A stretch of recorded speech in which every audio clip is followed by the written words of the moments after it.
పునః ప్రారంభ వేదికపై బీజేపీ శాసనసభ్యుడు సుజనా చౌదరి కనిపించడం చాలా మందిని విస్మయపరిచింది.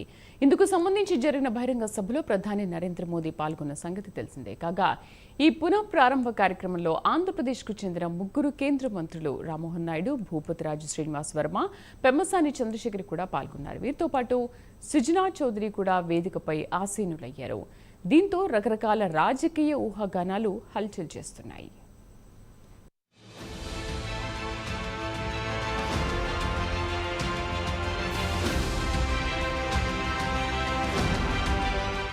బీజేపీ జాతీయ అధ్యక్షుడు జేపీ నడ్డా పదవీకాలం ముగిసింది.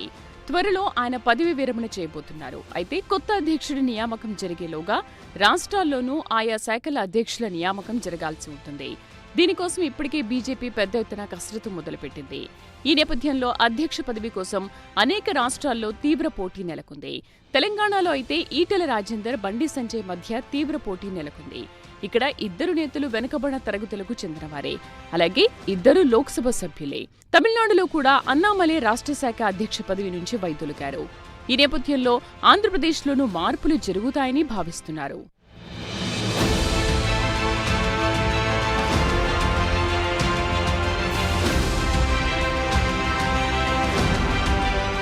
అయితే ప్రస్తుతం ఆంధ్రప్రదేశ్ బీజేపీ ప్రెసిడెంట్ గా ఉన్న దగ్గుపాటి పురంధేశ్వరి త్వరలో పదవి నుంచి దిగిపోనున్నారు. ఇదిలా ఉంటే ఆంధ్రప్రదేశ్ శాఖ అధ్యక్ష పదవి కోసం రేసులో విజయవాడ పశ్చిమ ఎమ్మెల్యే, మాజీ కేంద్ర మంత్రి సుజనా చౌదరి పేరు ప్రముఖంగా వినిపిస్తోంది. అలాగే ప్రస్తుత ఏపీ మంత్రి సత్యకుమార్ యాదవ్ పేరు కూడా వినిపిస్తోంది. అయితే సత్యకుమార్తో పోలిస్తే సుజనా చౌదరి ఆర్థికంగా బలమైన వ్యక్తి. అంతేకాదు సుజనా చౌదరి గతంలో కేంద్రంలో మంత్రిగా కూడా పనిచేశారు.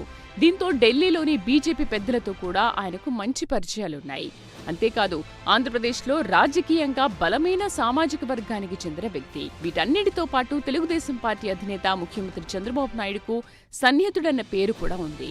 దీంతో సుజనా చౌదరికే ఏపీ భారతీయ జనతా పార్టీ పగ్గాలు దక్కుతాయన్న వార్తలు రాజకీయ వర్గాల్లో చక్కర్లు కొడుతున్నాయి. తాజాగా అమరావతి పునః ప్రారంభ వేదికను సుజనా చౌదరి పంచుకోవడం ఈ ఊహాగానాలకు మరింత బలం చేకూరుతోంది.